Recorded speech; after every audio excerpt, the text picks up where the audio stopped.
Hi students, how are you? कैसे हैं आप लोग? इसके पहले वाले क्लास को, मैग्नेट वाले क्लास को आप लोगों ने अच्छा एंजॉय किया, आपका रिस्पांस अच्छा लगा, मुझे कमेंट्स भी अच्छा लगा। Thank you for the comments. अब हम लोग स्टार्ट करते हैं इसके आगे का क्वेश्चन। तो जैसी की परंपरा है, welcome to my YouTube channel physics classes by Prashant sir. हम लोग ये लेक्चर नंबर 2.2 स्टार्ट कर रहे हैं। इसमें जैसे कि आप देख रहे हैं, हम लोग पढ़ेंगे चुंबकीय क्षेत्र की तीव्रता एवं चुंबकीय बल रेखाएं, magnetic field, intensity of magnetic field and magnetic line of forces. ये तीन चीजों को हम लोग यहाँ पे पढ़ेंगे, ठीक है। तो स्टार्ट करते हैं चुंबकीय क्षेत्र। तो सिंपल सा है, magnetic what is magnetic field? तो किसी चुंबक का वह क्षेत्र जिसके चारों तरफ कोई एक चुंबक यहाँ पे रखा हुआ है, मान लिया जाए। इस क्षेत्र के अंदर कहीं पे भी अगर एक दूसरा मैग्नेटिक मटेरियल रखते हैं, मान लो एक लोहे का पीस रखते हैं, तो अगर ये इसको आकर्षित या प्रतिकर्षित करता है तो हम कहेंगे यह इसका फील्ड है। और अगर ये आकर्षित और प्रतिकर्षित नहीं करता है तो ये इसके फील्ड के बाहर है। हम कह सकते हैं प्रभाव क्षेत्र। विद्युत क्षेत्र की तीव्रता जैसी होती है उसी तरह से ये भी हम लोग कह सकते हैं उस चुंबक का प्रभाव क्षेत्र, जिसमें ये दूसरे चुंबक को आकर्षित या प्रतिकर्षित कर सकता है, वो उसका प्रभाव क्षेत्र कहलाता है। और वो निर्भर करता है इसकी शक्ति के ऊपर, ध्रुव, पोल स्ट्रेंथ, ध्रुव प्राबल्य, इसको इंग्लिश में कहेंगे पोल स्ट्रेंथ, ये ज्यादा इजी है। तो पोल स्ट्रेंथ, ध्रुव प्राबल्य, इसको स्मॉल एम से डिनोट करते हैं, याद रखिए। आगे भी जो हम लोग पढ़ेंगे, जितनी शक्तिशाली चुंबक बहुत आसानी से चिपक जाता है, लेकिन अगर इसी को हम इस चुंबक से चिपकाते हैं, ये बड़ा चुंबक होते हुए उतना आसानी से नहीं चिपकता है। आप इसको देखेंगे, ये इसको पूरा होल्ड कर ले रहा है, लेकिन जब इसी को हम देखेंगे तो ये होल्ड नहीं कर पा रहा है। इसका क्या मतलब हो रहा है? इसका मतलब ये रहा है कि ये बड़ा होते हुए इसकी शक्ति कम है और वो छोटा होते हुए भी इसकी शक्ति अधिक है। तो इसी को हम लोग कह सकते हैं पोल स्ट्रेंथ, ध्रुव प्राबल्य। इसको स्मॉल एम से डिनोट कर सकते हैं। जैसे आवेश होता है क्यू, कूलम में होता है, इसी तरह से ये पोल स्ट्रेंथ स्मॉल एम कहलाता है। तो चुंबकीय क्षेत्र क्या हो गया? वह किसी चुंबक के चारों तरफ का वह क्षेत्र जिसमें यह किसी दूसरे चुंबक को आकर्षित या प्रतिकर्षित कर सकता है, उस क्षेत्र को हम लोग क्या कहते हैं? चुंबकीय क्षेत्र कहते हैं।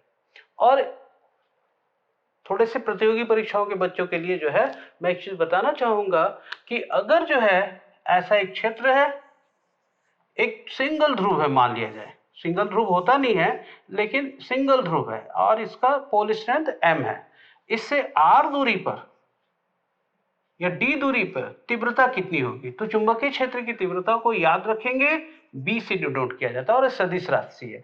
और इसके लिए सूत्र होता है b = μ0/4π m/d²। इस सूत्र को याद रखेंगे क्योंकि ये सूत्र जो है आपको काफी जगह जो है उपयोग होगा। b = μ0/4π m/d²। जो 10वीं के बच्चे हैं वो भी जो है आप ध्यान रख सकते हैं, क्योंकि कई बार जो है आपको भी छोटे छोटे प्रश्न जो है आ सकता है, या आप कोई प्रतियोगी परीक्षा में बैठते हैं तो इसके ऊपर जो है क्वेश्चन दिया जा सकता है, इसलिए जो है आप याद रखिएगा। तो चुंबकीय क्षेत्र मैंने बताया, चुंबकीय क्षेत्र की तीव्रता के लिए क्या सूत्र होगा ये मैंने आपको बताया। अब हम लोग आते हैं नेक्स्ट जो है मैग्नेटिक फील्ड और इंटेंसिटी ऑफ मैग्नेटिक फील्ड। अब आते हैं मैग्नेटिक लाइन ऑफ फोर्सेस। याद रखिए ये बहुत ही इंपॉर्टेंट है, magnetic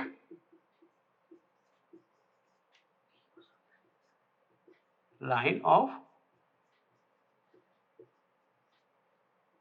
electrical line of forces भी होता है, इसी तरह से मैग्नेटिक लाइन ऑफ फोर्सेस है।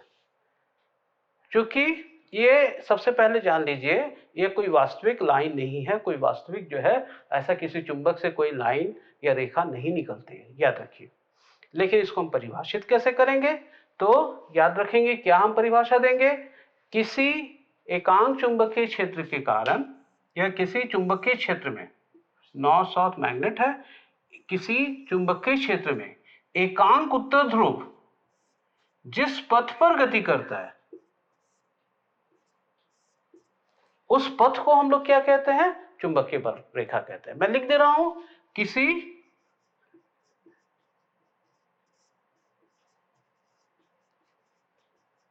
चुंबकीय क्षेत्र में एकांक उत्तर, याद रखेंगे ऑलवेज उत्तर ध्रुव लेंगे, ध्रुव जिस पथ पर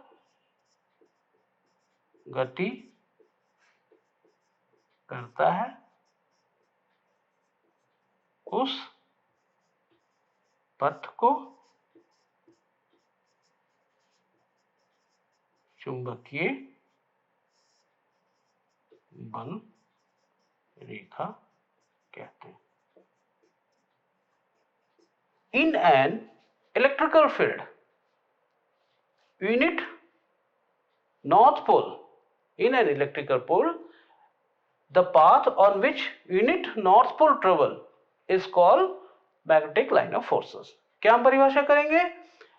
In an any magnetic field, a magnetic field, unit north pole travels on this on the path is called electrical line of forces. ठीक है, मैं इसको परिभाषा को लिख भी दूंगा, तो आप इस परिभाषा को याद रखेंगे। उत्तर ध्रुव जिस पथ पर गति करता है उस पथ को हम चुंबकीय बल रेखाएं कहते हैं। चुंबकीय बल रेखाएं चुंबकीय क्षेत्र की तीव्रता की दिशा को प्रदर्शित करता है। चुंबकीय बल रेखाएं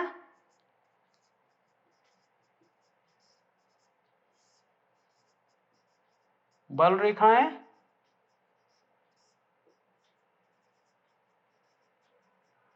चुंबकीय क्षेत्र की दिशा को प्रदर्शित करता है। क्या करता है?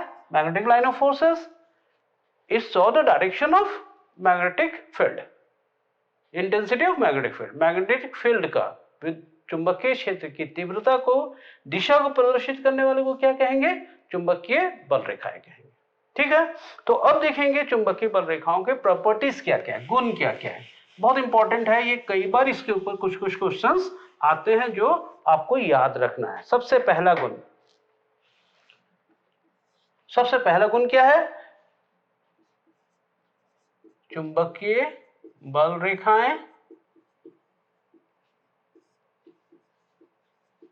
चुंबक के उत्तर से निकलता है एवं दक्षिण में प्रवेश करता है।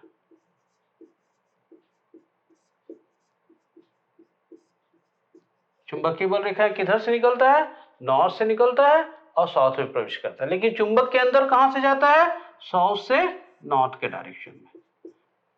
विद्युतीय बल रेखाएं अंदर नहीं जाती है, लेकिन चुंबकीय बल रेखाएं चुंबक के अंदर भी जाती है और साउथ से नॉर्थ की तरफ जाता है। दूसरा जो है, यह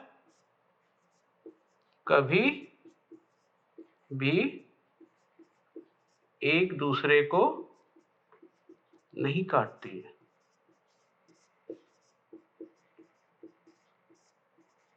it's never cut each other, एक दूसरे को कभी भी नहीं काटती।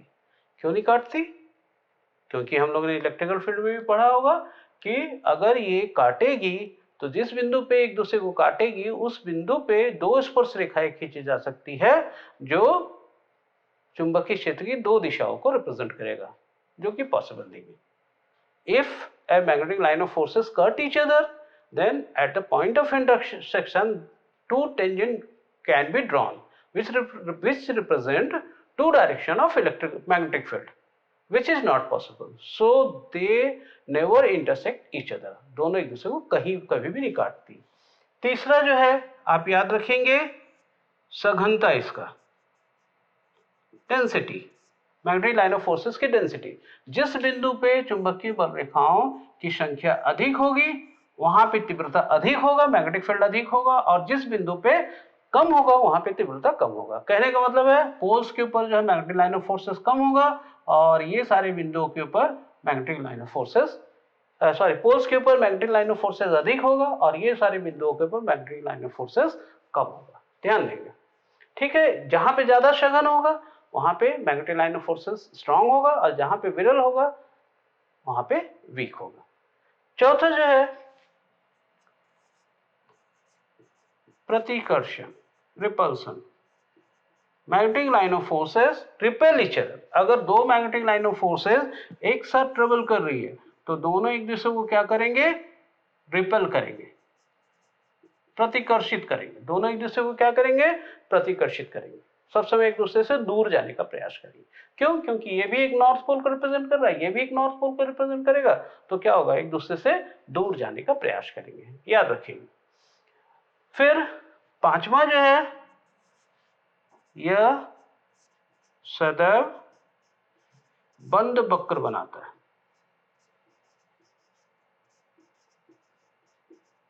याद रखेंगे, electrical line of forces open बना सकता है जबकि मैग्नेटिक लाइन ऑफ फोर्सेस सब समय कैसा वक्र बनाता है, बंद वक्र बनाता है।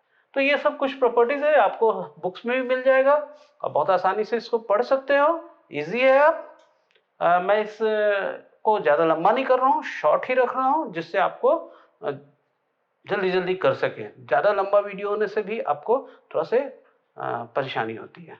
तो मेरे साथ बने रहिए और जस्ट इसके बाद जो है हम लोग पढ़ेंगे इस की मैग्नेटिक लाइन ऑफ फोर्सेस कैसे ड्रॉ करेंगे। तो लेक्चर 2.3 में फिर मिलते हैं आपसे। Thank you.